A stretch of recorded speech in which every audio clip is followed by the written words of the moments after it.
गुजार रही हूँ। जब अम्मी अब्बू थे तो मैं सबकी लाडली भाइयों की चहेती थी। हम सब बहुत खुश रहते थे। फिर आप सबकी शादियाँ हो गईं और आप सब अपनी ज़िंदगी में मसरूफ़ और हमसे दूर हो गए। हमने सब सह लिया क्योंकि अम्मी अब्बू मेरे साथ थे, उनका प्यार मेरे साथ था। एक दिन अब्बू का साया भी सर से उठ गया। मेरी ज़िंदगी में जो सुकून था वो भी मुझसे छिन गया। अम्मी भी मुझे छोड़कर चली गई और आप भी मुल्क से बाहर चले गए। और जब वापस आए तो मेरी शादी की सिर्फ आपको फ़िक्र थी। घर के बाकी लोगों के लिए मैं सिर्फ एक मुलाज़िमा थी। मैं बहुत खुश थी कि मेरा भी अपना घर होगा, मगर आप पहले की तरह वापस चले गए और जाते हुए मेरी सारी खुशियाँ भी ले गए। लालची और खुदगर्ज़ लोगों में छोड़ गए। आप मेरी शादी अपनी निगरानी में करवा जाते तो कितना अच्छा होता। आप सब मेरी खुशियों के कातिल हैं। इलियास भाई ने मेरे ना होने वाले ससुराल वालों से कहा कि हमारे पास पैसे नहीं हैं, हम अपनी बहन की शादी कहाँ से करेंगे।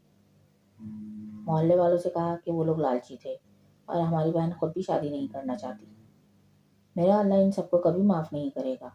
और एक आखिरी बात, भाई ये सब कहेंगे कि मैंने खुदकुशी की है, मगर ऐसा नहीं है।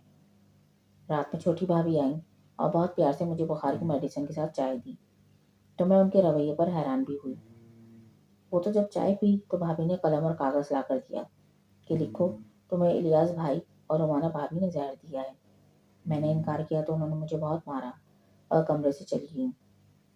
भाई, मैंने बहुत मुश्किल से खत लिखकर साइमा के हवाले किया है कि जब भी आप आएँ तो ये खत आपको दे दे। इन्हें पुलिस के हवाले ना कीजिएगा। मैंने अपना फैसला अल्लाह पर छोड़ दिया है। आपकी मजबूर बहन। आज़र ने वो खत बाआवाज़ बुलंद पढ़ा। खत पढ़ते हुए वो रोता रहा और पढ़ने के बाद वो बिलक बिलक कर रो दिया। मैं भी आप लोगों की तरह लालची ही था। फिर जब अल्लाह ने मुझे 3 बेटियों से नवाजा तो बहन के लिए मैं नरम दिल हो गया कि कैसे वो अम्मी अब्बू के बगैर रही होगी। या जो हम अपनी बहन के साथ कर रहे हैं वो अगर हमारी बेटियों के साथ हुआ तो हम सह सकेंगे क्या? भाई, अगर आपकी साइमा के साथ हुआ तो? आज़र ने हमें आईना दिखाना चाहा, मगर हम तो आईना देखना ही नहीं चाहते थे। हम हैं अपनी बेटी के साथ, खुद अपने हाथों से उसकी शादी करेंगे, रोमाना ने फ़ख्री अंदाज से कहा। आज़र अफसोस से सर हिलाता हुआ बाहर चला गया। बहन के जनाजे के बाद आज़र ने शादी के लिए दी गई अपनी रकम का मुतालबा किया और कहा कि अगर हम रकम नहीं देंगे तो पूरी फैमिली बच्चों समेत जेल में होगी।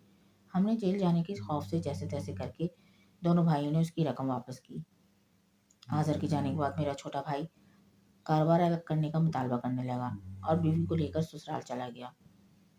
कारोबार अलहदा करके जो पैसे मिले उससे मैंने छोटा सा घर खरीदा। मैं एक शॉप पर काम करने लगा। आज़र ने पलट कर हमसे कभी राब्ता नहीं किया। बहन की वफ़ात को 2.5 साल गुजर गया। मैं शॉप पर था कि मुझे इत्तला मिली कि मेरे छोटे भाई और भाभी को किसी ने मार दिया। उसने कारोबार के लिए किसी से सूद पर पैसा ले रखा था। वक्त पर वापस न करने पर बहुत बुरे तरीके से मारा गया। उनकी हालत मैंने और रोमाना ने देखी थी। उसके बेटे को हम घर ले आए। हम दोनों मियाँ बीवी नींद में डर जाते थे। मेरी बीवी सोच सोच कर आधी पागल हो चुकी थी। एक दिन मैं अपनी बीवी को डॉक्टर के पास लेकर गया तो रास्ते में हमारा बहुत बुरा एक्सीडेंट हुआ। रोमाना तो उसी वक्त चल बसी और मैं हमेशा के लिए माजूर हो गया। हमें हमारे किए की सज़ा मिल रही थी। आज मैं लाचार बूढ़ा जिंदगी की सांसें गिन रहा हूँ और मेरा बेटा बाबर वही कर रहा है जो मैंने किया था। मुझे डर था कि उसका अंजाम भी हमारी तरह ना हो। मेरे भाई का बेटा हमें छोड़कर पता नहीं कहाँ चला गया था। मुझे अपनी बेटी की फिक्र रहती थी कि उसका क्या होगा। आज़र को कॉल करता तो वो कॉल नहीं उठाता था। जो लोग अपनी बहनों का हक खाते हैं, दुनिया और आखिरत की रसवाई उनका मुकद्दर बन जाती है। ये जुमला रह रहकर मेरे कानों में गूंजता है और मैं तौबा करने लगता हूँ। शायद मेरी तौबा का असर है कि आज़र को किसी ने मेरे बारे में बता दिया। उसने फ़ोन करके कहा कि वो मेरी बेटी को लेने आ रहा है। शायद मेरी साइमा को छोटी की दुआ लगी है, इसीलिए उसे एक मजबूत सहारा मिल रहा है।